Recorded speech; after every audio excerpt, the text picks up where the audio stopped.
Hi everyone, this is Dr. Charles Lee. Before this episode starts, I have a small favor to ask from you. Many visit and watch the videos and they find it very informative, they get excited. Some of them write to me on my email, but they don't subscribe. So, would you do me a small favor? Would you just press that subscribe button? It'll be so good for all of us.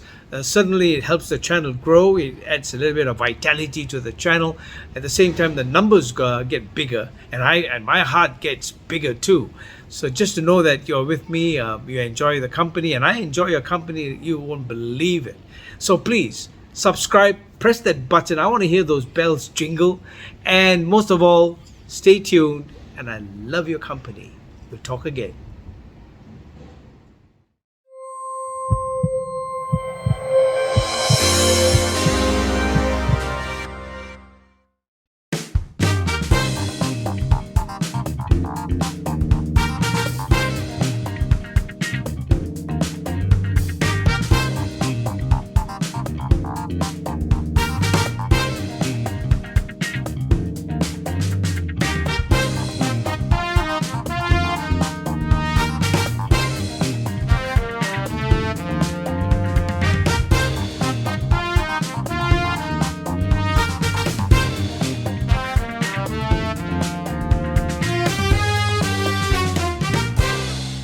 Heart-to-heart conversations are so important today, where we want real honesty, we want truth, we want the real deal of what it is to live the real life. And Heart Talk is about issues, real issues concerning health, wealth, lifestyle, living, and most important of how to live to the fullest potential of what we are all capable of doing. And really, to really explain all this, and is my guest today. She's exemplary person that I've been so excited. I can't wait to just bring her on board for you to join in. She's a writer, she's an author, she's an activist, she's a mother, and she's the daughter to the most important political figure in modern Malaysia. Datin Paduka Marina Mahathir's life journey and testimony goes beyond the personal and into the heart of what truly matters in a family and in the life of a nation. Her most recent book, and I'm showing it to you right here, is The Apple and the Tree, which is a glimpse into the history of a nation's quest for survival and into the world of a life of a family that is all too familiar to many of us this past 50 years, including me. So, without further ado, would you please join me to welcome Marina Mahathir. Welcome, Marina. Welcome to Heart Talk. Thank you. Thanks for having me. And I want to congratulate you on this book. Thank you. Thank you. Beautiful. It's a wonderful read. And while I'm holding it up, let me put a plug in right now. Friends, if you're watching in 3 weeks' time, we're going to celebrate Mother's Day. And this is a perfect gift to your mother, to those who are mothers-to-be, and those who are planning to get mother, and you'll be a mother someday. But to all the women out there, and including the men, to everyone, read this book cover to cover, and then you'll know who I'm talking about. So there you go. I mean, it's a beautiful. I can tell you one thing: it's so beautifully written, and the reason. Thank you. Yep, and the reason why is because I'm going to spend this time with you, Marina, over the next 45 minutes. You can spend the whole day with me talking, but 3 chapters are very personal to me. They just leapt out.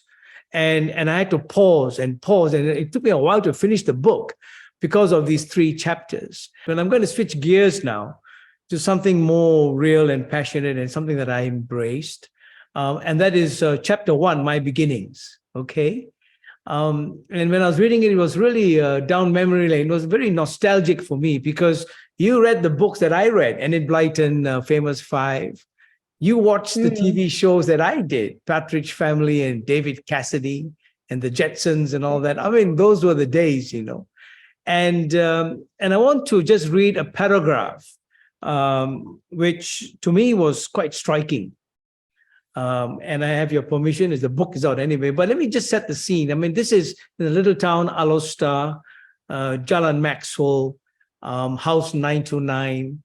And you go into very detail, which I want to really congratulate you, but I'm going to read it because the purpose of memory, Marina, is not just to remind ourselves of the past, but to extract out of it past lessons that we can use to structure the future.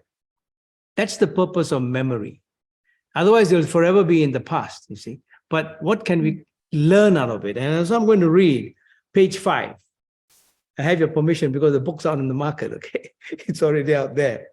When I look back at those days as an adult, a striking fact hits me, and it hit me too.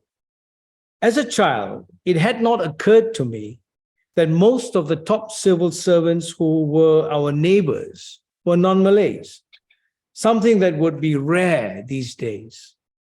I was friends with the children of the Wongs, the Ongs, the Foos, the Nayagams, the Richies, the Sodis, the Sidus, and the Vergises, because they all went to school with me. All were the offspring of my parents, friends, and colleagues, with little thought of our differences at all. We went to each other's parties and festive occasions without fussing over whether, like today, we needed to worry about the food served or not. Our streets were safe enough that we could walk to each other's homes and would always be welcomed. Now, when I read that, I paused. I looked out through the window and I started to sing the song by Peter, Paul, and Mary, where have all the flowers gone? Yeah, long time passing. When will they ever learn? When will they ever learn? And when I sang that, I was thinking of this garden outside in Jalan Maxwell. It's like a rose garden. Remember Lynn Anderson, I beg your pardon, I never promised you a rose garden. And Yeah. if your gardener, Pak Hashim, was still around, the pains he took to cultivate that jewel in the crown that he talked about, your own garden, I feel that we have lost that whole garden of beautiful roses of different shades, different people. I can remember growing up in that area. My dad was an engineer, and I can still remember my neighbors. There was a family called Rasaya who had 11 children. And in that garden down there, there was a durian tree. And every time the durian fell at night, there will be there'll be a sound, So all of us will run out thinking we'll get the durian. And that guy, one of his 11 children, would have already taken it. So we have these pleasant memories. But, Marina, when you look back at this rose garden with different colors, that is truly Malaysia, isn't it? Where we can just go into each other's homes and, celebrate without fussing around. And today, when I think of that paragraph, how the creepers and the thorns and the weeds have come into this garden. I want your thoughts on that paragraph because it was very personal and I could feel it. And you and I are in a stage in life where we miss those moments. What's happened? Well, I think that was really to show one of the big differences between that time and now, that, I lived in this sort of civil servant enclave in Alustar, and everybody was a different race. I mean, there was such a thing as a chief education officer who's Chinese. There were 2 Mr. Ongs and then a Mr. Nayagam. I remember them very well because, of course, I knew their children, and I'm still friends with them, by the way. I think, it doesn't happen anymore partly because there are not that many non-Malays now in the civil service. If there were, I don't know how far up they would get. There's still a few, I think, in a very technical type of, in Ministry of Trade and that sort of thing.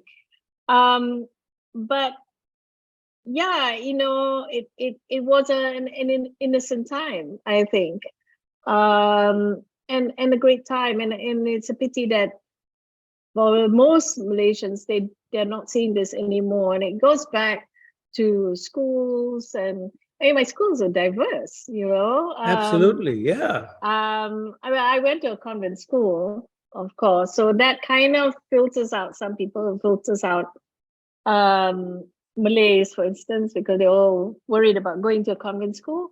But it meant that I grew up with a whole bunch of very different girls, and I'm still friends with them. We still have a WhatsApp group going. there are Malay girls in there, and we all find that we haven't changed very much in our attitudes. And to me, I think the richness of that diversity is so important, because you get different experiences and you also learn how to be accepting of differences, and to accommodate that, um, because that's part of life. If you accommodate someone else's um, particular specific whatever, then they will do it for you as well. And I mean, I never fussed about going to a friend's house, a non-Muslim friend's house, for a party, because they would know already what to do, right? And if they and they tell me, you can have this one, you can have that one. I said, that's fine, that's great. I'm not Yeah. going to starve after all. Yeah. And anyway, as a little kid, you're just more interested in playing, right? And Yeah. birthday cake more than anything else. And it's really it's too bad that for a large part of Malaysians nowadays, they're kind of living in silos. I'm lucky in that I really have a diversity of friends. I have two best friends. One is Chinese and one is Indian. I mean, we are the epitome of Muhiba. And and we've been friends for a long time. We go off on retreats together, that sort of thing. And we're so used to this. And I am, I nowadays, actually, talking about diversity, the modern diversity, I'm having friends over to the house, and one of them messaged me and said, Marina, I have to tell you that I'm vegan. And like, oh, what? you know Yeah, right. but you accommodate, Of course. Of course. I because you mean, want them to feel comfortable at home, you want them to be able to eat something. yeah, So you this is prepare at least one or two dishes that are vegan so that they can eat it. yeah. And that's what you do, This is Um, this is the essence of fellowship. This yeah. is the meaning of togetherness. And I Yeah. can tell And you one and thing. I really, mean, yeah, and we have lost it. I mean, I've been in a doctor for 40 years, of course, a fixed mindset as a doctor. But having said that, when I was in Johor Bahru, I mean, I had the Jacobs over and we used to jam with our guitars, and all the Sikhs will come and the fellow will bring his chapati with his mutton.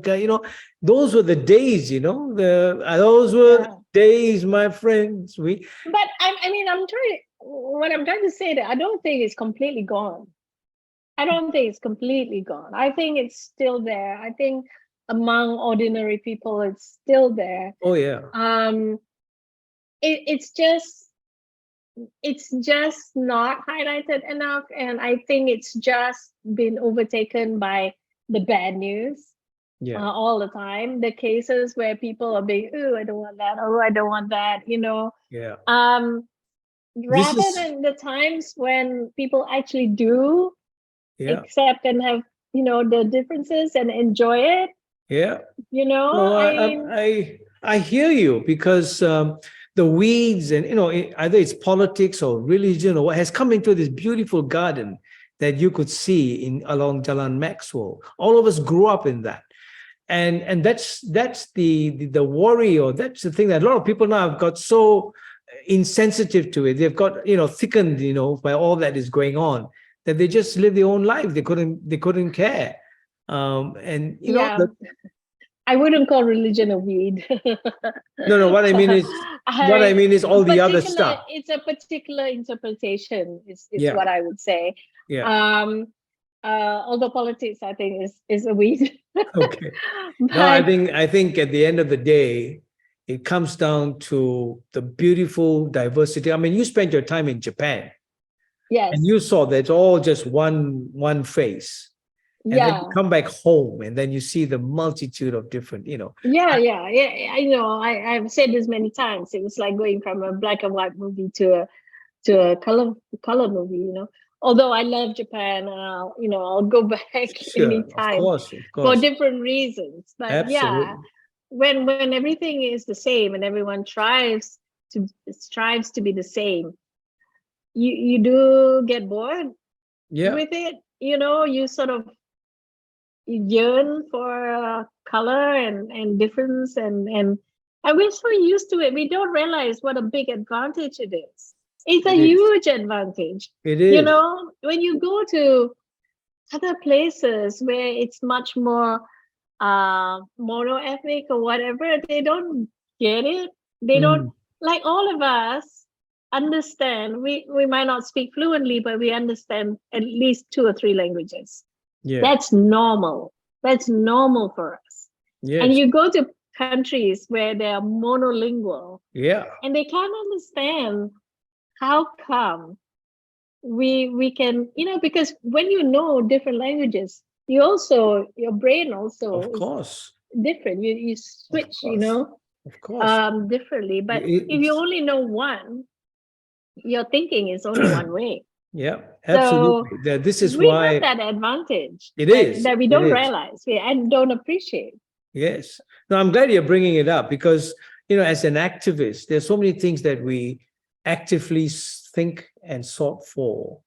And unless we have intelligent, intellectual people with us who are thinking the same way and not through a microscope, but they have a telescopic vision of all the good things that we have together. What a powerful country this is. It's such a beautiful country. I came to Sabah in 89, which is about, 35 years ago, to set up the first department of plastic surgery. And I never went back because it is such a beautiful state, beautiful people. And so I think, but I brought it up because it's a part of life that we miss. And I know my children are all in their 30s now as doctors, and they will carve a life of their own. But there's no other place than Malaysia. So I thought I should bring that up because I could feel you writing that. And to remember each family by their surnames, shows the Yeah, closeness of that moment in time. Okay, yeah, yeah. so I thought that would be, I'm just trying to put in all the good things so that people get to read the whole book. And so finally, I come to the third part and the last part, which is chapter 14. And I've titled it, Lest We Forget. And that is the man whose heart stopped twice.